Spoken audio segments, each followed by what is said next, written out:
नमस्कार स्टूडेंट, आज की इस क्लास में आप सभी का स्वागत है। अभी अपन एल्केन बनाने की जो विधियां हैं वो अपन पढ़ रहे हैं।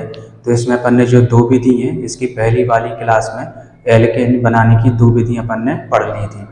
आज तीसरी विधि है ना, बिस्नल डाई हैलाइड, है ना। तो बिस्नल डाई हैलाइड से जो एल्कीन है वो कैसे बनाई जाती है, तो आज अपन इसमें देखेंगे। तो बिस्नल डाई हैलाइड का मतलब होता है कि जिसमें मान के चलिए दो कार्बन होंगे, है ना, और दो कार्बन मतलब एक एक कार्बन पे क्या है, हेलोजन जो परमाणु होता है वो जुड़ा होता है। ठीक है, तो कहने का मतलब ये कुछ इस तरीके से इसकी संरचना होती है, CH2 बॉन्ड CH2। तो यहाँ पे एक हेलोजन परमाणु और एक यहाँ पे हेलोजन परमाणु। तो इस कंडीशन को या इस व्यवस्था को अपन इस मॉलिक्यूल को बिस्नल बोलते हैं, है ना, बिस्नल डाई हैलाइड। इसमें क्या है, दोनों कार्बन से एक एक हेलोजन परमाणु जुड़ा होता है। ठीक है, और इसके अलावा दो इसमें ब्रोमीन होते हैं, तो डाई हैलाइड या डाई ब्रोमाइड बोल सकते हैं, है ना। तो इसको बोलते हैं अपन बिस्नल डाई हैलाइड। तो क्या होता है, जब बिस्नल डाई हैलाइड को जिंक की उपस्थिति में या जिंक से अपन क्रिया कराते हैं, ठीक है ना, एल्कोहलिक विलयन को, है ना, जस्ता या जस्ता कॉपर युग्म के साथ गर्म करते हैं, तो शुद्ध एल्कीन अपन को प्राप्त होती है। तो इसमें लिखेंगे जब बिस्नल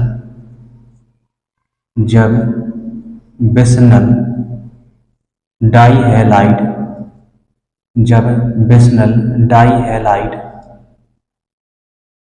जब बिस्नल डाई हैलाइड के एल्कोहलिक विलयन को, जब बिस्नल डाई हैलाइड के एल्कोहलिक विलयन ALC, एल्कोहलिक विलयन, जब बिस्नल डाई हैलाइड के एल्कोहलिक विलयन को जिंक या जिंक कॉपर या जिंक कॉपर युग्म, या तो इसमें अपन जिंक मिला दें या फिर जिंक कॉपर का युग्म मिला दें, ठीक है ना, के साथ गर्म करते हैं, युग्म के साथ, युग्म के साथ गर्म करते हैं, युग्म के साथ गर्म करते हैं, तो एल्कीन बनती है, तो एल्कीन बनती है, तो एल्कीन बनती है ना। CH2 बॉन्ड Br और यहाँ पे CH2 और बॉन्ड में Br, इसको अपन बिस्नल डाई हैलाइड या बिस्नल डाई ब्रोमाइड बोलते हैं। साथ में जिंक, है ना, इसकी क्रिया कराना है, मतलब इसको गर्म करना है। तो जैसे ही अपन इसको गर्म करेंगे तो क्या करेगा, ये से इस तरीके से क्रिया कर लेगा, ये वाली, ये अलग हो जाएंगे, ठीक है, और ये एल्कीन बन जाएगी, यानी कि CH2 डबल बॉन्ड CH2 और प्लस में ZnBr2 ये बन जाता है। ठीक है, इसको बोलते हैं एल्कीन, एल्कीन।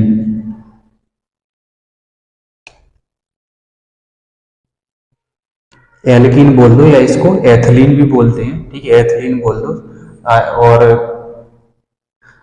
IPAC नाम इसका एथीन हो जाएगा, ठीक है, और साथ में ZnBr2, है ना, जिंक ब्रोमाइड बन जाता है। ठीक है, तो इसी को ही अपन बिस्नल की डाई हैलाइड से क्रिया इस तरीके से अपन कराते हैं।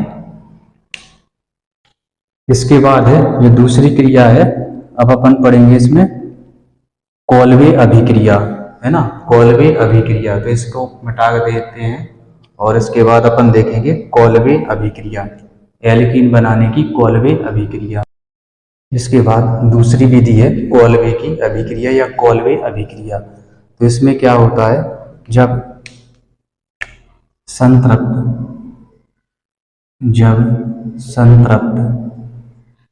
डाइकार्बोक्जिलिक अम्लों, जब संतृप्त डाइकार्बोक्जिलिक, जब संतृप्त डाइकार्बोक्जिलिक अम्लों के सोडियम या पोटेशियम लवण, सोडियम या पोटेशियम लवण के जलीय विलयन को जलीय विलयन को जब संतृप्त डाइकार्बोक्सिल अम्लों के सोडियम या पोटेशियम लवण के जलीय विलयन को जलीय विलयन का विद्युत अपघटन जलीय विलयन का विद्युत अपघटन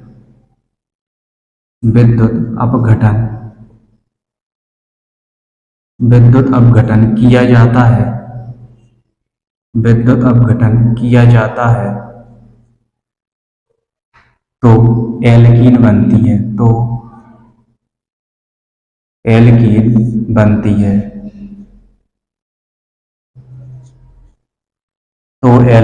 बनती है इसे अपन कॉल्वे की अभिक्रिया कहते हैं। तो इसमें अपन चाहे सोडियम लवण ले लो चाहे पोटेशियम, ठीक है, कोई सा भी आप इसमें लवण ले सकते हो। CH3COO बॉन्ड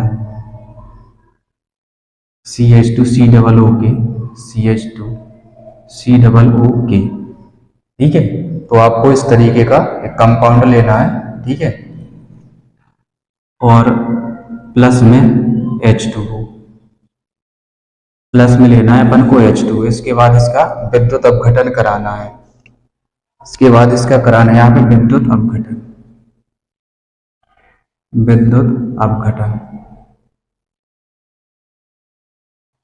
इसका कराना है अपन को विद्युत अपघटन।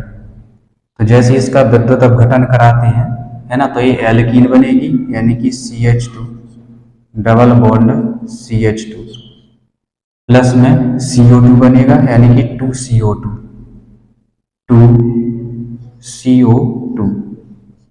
और प्लस में KOH बनेगा, है ना, दो है तो 2KOH और प्लस में H2 यानी कि हाइड्रोजन बनेगी, ठीक है। तो इस तरीके से इतने सारे इसके उत्पाद इसमें बनते हैं। एल्कीन बनेगी, है ना, CO2 बनेगा, CO2 के 2 मॉलिक्यूल और इसके अलावा KOH के 2 मॉलिक्यूल और हाइड्रोजन का 1 मॉलिक्यूल बनता है, ठीक है। तो CH2 डबल बॉन्ड CH2 बनेगा, 2CO2 हो जाएगा, ठीक है, और ये 2 K हो गए और 2 OH इसमें से निकल जाते और लास्ट में जो OH2 बनता है तो वो इसमें लग जाता, ठीक है। तो इस तरीके से इसको बोलते हैं अपन कॉल्वे अभिक्रिया, ठीक है। तो जो संतृप्त होते हैं, है ना, संतृप्त जिनमें क्या है सिंगल बॉन्ड है ना, तो संतृप्त से क्या हो जाती है असंतृप्त एल्कीन बन जाती है। इसमें क्या है डबल बॉन्ड है तो ये असंतृप्त एल्कीन होती है, ठीक है। तो इसका जब विद्युत अपघटन कराते हैं तो ये एल्कीन बन जाती है, साथ में कार्बन डाइऑक्साइड और पोटेशियम हाइड्रोक्साइड और हाइड्रोजन बनती है, ठीक है। यदि अपन यहाँ पे सोडियम लवण लेते हैं, अपन ने पोटेशियम लवण लिया है, अगर यहाँ पे अपन सोडियम लवण ले लेंगे तो फिर यहाँ पे क्या है NaOH बन जाता है ना, ये तो यहाँ पे सोडियम हाइड्रोक्साइड बन जाएगा, ठीक है। तो इसको बोलते हैं अपन कॉल्वे अभिक्रिया। अब इसके बाद नेक्स्ट है अपन पढ़ेंगे इसमें हॉफमैन एलिमिनेशन। इसके बाद है अगला है हॉफमैन एलिमिनेशन। इसके बाद अपन नेक्स्ट पढ़ेंगे हॉफमैन एलिमिनेशन, ठीक है। तो हॉफमैन एलिमिनेशन क्या होता है, तो इसमें अपन लिखेंगे जब टेट्राएथल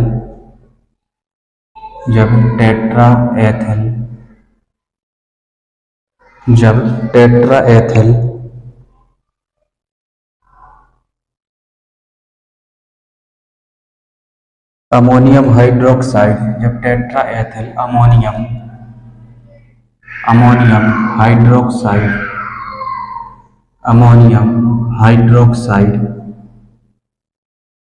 जब टेट्राएथल या एल्केल बोल सकते हैं, टेट्रा एल्केल या टेट्रा एथल बोल दो, अमोनियम हाइड्रोक्साइड को गर्म किया जाता है, हाइड्रोक्साइड को गर्म किया जाता है,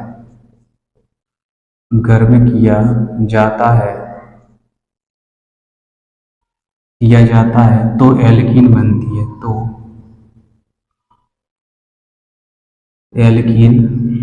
है,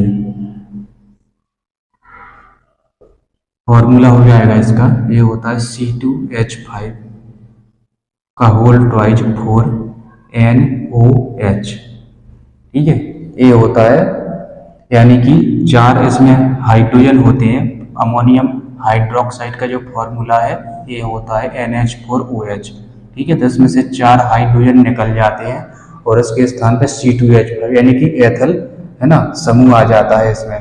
ठीक है, तो C2H5 का होल 4 NaOH ये उसका फॉर्मूला हो जाता है ना। NH4OH से बना है ये, जिसमें 4 हाइड्रोजन है ना निकल करके एथल समूह में आ जाता है। इसको बोलते हैं टेट्रा एथल अमोनियम हाइड्रोक्साइड। जैसे इसको अपन गर्म करेंगे, जैसे इसको अपन है ना गर्म करेंगे तो इसमें क्या है एल्कीन बन जाती है। एल्कीन या एथीन बन जाएगी इसमें। C2H4 प्लस C2H5 का होल थ्राइज N और प्लस में H2O, होल थ्राइज N और प्लस में H2O बन जाता है। ये है आपकी एल्कीन। ठीक है, तो इस तरीके से हॉफमैन एलिमिनेशन के द्वारा अपन एल्कीन बना सकते हैं, जिसमें क्या होता है टेट्रा एल्किल अमोनियम हाइड्रोक्साइड को अपन को गर्म करना पड़ता है। तो जैसे ही अपन इसको गर्म करेंगे, ठीक है ना, तो ये एल्कीन बन जाती है और साथ में ये है ना ये कंपाउंड भी बनता है ट्राई एथल एमीन भी बनता है। ठीक है, और साथ में पानी बनता है। ठीक है, तो इस तरीके से अपन ने इसमें जो हॉफमैन की है वो अपन ने विधि देखी। इसके बाद है बिटिंग संश्लेषण। अगली जो रिएक्शन है वो है बिटिक संश्लेषण, है ना। तो इससे अपन कैसे एल्कीन बनाएंगे बिटिक संश्लेषण से, तो वो अपन इसमें अब देखेंगे। इसके बाद अगली है बिटिक संश्लेषण। तो इसमें क्या होता है, जब मैथिलीन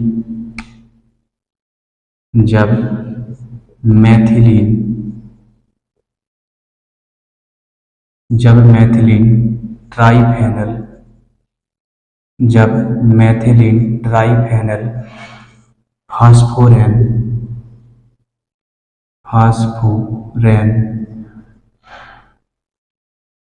जब मैथिलीन ट्राइफेनल फॉर्मूला होता है इसका C6H5 का होल थ्राइज PCH2, ये इसका फॉर्मूला होता है। C6H5 का होल थ्राइज P और बॉन्ड में CH2, ये इसका फॉर्मूला होता है मैथिलीन ट्राइफेनल फास्फोरेन का। है ना। तो इसको अपन को एल्डिहाइड या कीटोन को एल्डिहाइड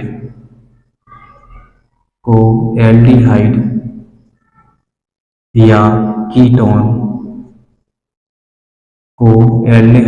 कीटोन के साथ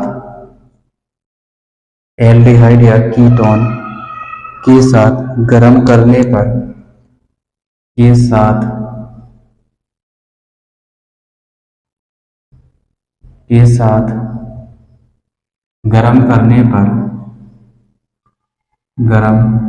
पर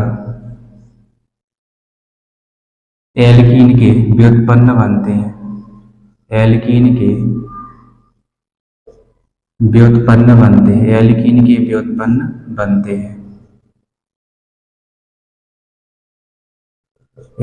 के व्युत्पन्न बनते हैं। तो इसमें अपन कीटोन लेंगे प्लस में O डबल बॉन्ड में C, यहाँ पे R और यहाँ पे R, एक कीटोन है।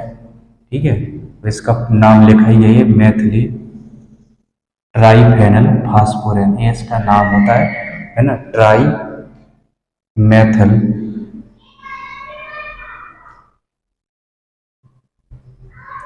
मैथिलीन ट्राइफेनल फास्फोरेन। इसको जैसे ही अपन गर्म करते हैं, ठीक है, इसको क्या करना है अपन को गर्म करना है, और जैसे ही गर्म करेंगे अपन तो अपन को एल्कीन प्राप्त हो जाएगी। एल्कीन या फिर एल्कीन के उसके व्युत्पन्न प्राप्त हो जाते हैं, यानी कि C डबल बॉन्ड CH2, यहाँ पे R और यहाँ पे R। ठीक है, ये CH2 है और ये R है। और प्लस में क्या बनेगा, प्लस में बन जाता है इसमें ट्राइफेनल फास्फोरेन, यानी कि C6H5 का whole thrice P double bond O, ये बन जाता है इसमें P डबल बॉन्ड O बन जाता है। ठीक है, तो इसके साथ में ये वाला लगना है, इस तरीके से ये लगते हैं। ठीक है, ये R आ गया डबल बॉन्ड और ये CH2, ये इसमें जुड़ जाएगा ये CH2। ठीक है, C6H5 होल थ्राइज P है और डबल बॉन्ड के साथ में इसमें O आ जाता है।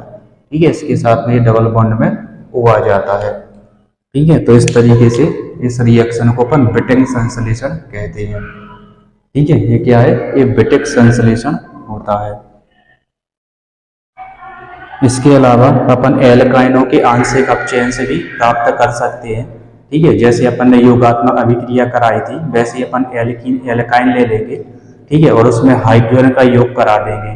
ठीक है ना, हाइड्रोजन जैसे अपन उसमें जोड़ देंगे, ऐड कर देंगे, है ना, तो उसमें क्या है अपन को जो एल्कीन है वो प्राप्त हो जाएगी, है ना। तो उसको भी अपन देख लेते हैं इसमें। ठीक है, एल्काइन के आंशिक अपचयन से है ना, जो एसिटिलीन होता है, ठीक है ना, उसके अपन आंशिक अपचयन से भी क्या है इसमें, यानी कि ऐसे कार्बन जिसमें ट्रिपल बॉन्ड होता है ना, तो ट्रिपल बॉन्ड में हाइड्रोजन जोड़ देंगे तो अपन को डबल बॉन्ड वाले, है ना, जो हाइड्रोकार्बन है या जो मॉलिक्यूल है वो अपन को प्राप्त हो जाएंगे। ठीक है, तो अपन वो भी इसमें देख लेते हैं। इसके बाद है एल्काइन के आंशिक अपचयन से। ठीक है, तो इसमें क्या करना है अपन को, इसमें कोई भी अपन को एल्काइन ले लेना है। ठीक है, इसमें क्या करना है अपन को, एल्काइन लेना है। तो जब अपन एल्काइन को जब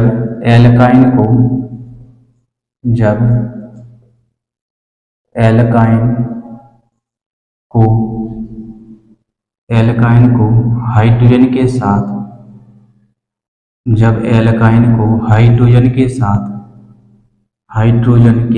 साथ निकेल चूर्ण की उपस्थिति में, निकेल चूर्ण की उपस्थिति में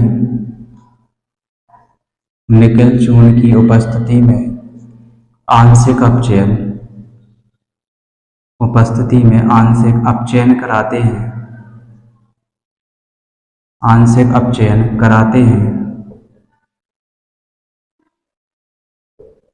अपचयन कराते हैं, तो एल्कीन बनती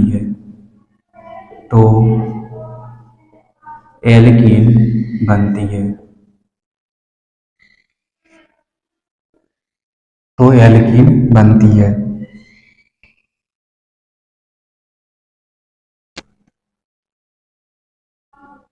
CH3 bond C triple bond CH plus में H2, निकेल चूर्ण की उपस्थिति और साथ में 200 डिग्री सेल्सियस टेम्परेचर रहता है। इसमें साथ में क्या है, 200 डिग्री सेल्सियस टेम्परेचर रहता है। तो इसमें क्या, हाइड्रोजन जुड़ जाएगी और एल्केन बन जाते हैं, यानी कि CH3 bond CH double bond CH2। ठीक है, इस तरीके से क्या है, ये एल्कीन अपन को प्राप्त हो जाती है। CH3 बॉन्ड CH और डबल बॉन्ड में CH2, इसको अपन प्रोपीन बोलते हैं।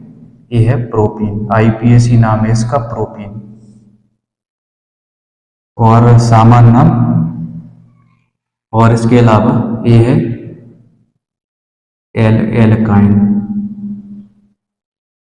या इसको अपन प्रोपाइन बोल सकते हैं, प्रोपाइन। ठीक है, प्रोपाइन ए से बन है प्रोपीन। तो इस तरीके से अपन, है ना, एल्काइन के आंशिक अपचयन से एल्कीन अपन बना सकते हैं। इस प्रकार की क्रिया अपन ने देख ली है ना, अपचयन के द्वारा, है ना, एल्काइन से एल्कीन बना सकते हैं, एल्कीन से एल्काइन। इसमें और हाइड्रोजन अभी आंशिक अपचयन करे, यदि पूर्ण अपचयन करा देंगे तो अपन को एल्केन प्राप्त हो जाएंगे। ठीक है, इसमें क्या है, हाइड्रोजन का एक मॉलिक्यूल और आएगा, एक पाई बॉन्ड तोड़ेगा और इसके साथ में एक एक हाइड्रोजन जुड़ जाएगा। ठीक है ना, तो क्या बन जाएगा अपने यहाँ पे आपके एल्केन प्राप्त हो जाएंगे। ठीक है, तो इस तरीके से इसमें अपन प्राप्त कर सकते हैं। अब इसके बाद आती है, इम्पोर्टेंट है ना, प्रयोगशाला विधि। ठीक है, तो जो प्रयोगशाला की जो विधि है उसको चित्र के माध्यम से अपन अगली क्लास में पढ़ेंगे। ठीक है, तो प्रयोगशाला विधि रह गई है अभी इसमें, है ना। और उसके बाद फिर अपन इनके भौतिक और रासायनिक गुण पढ़ेंगे।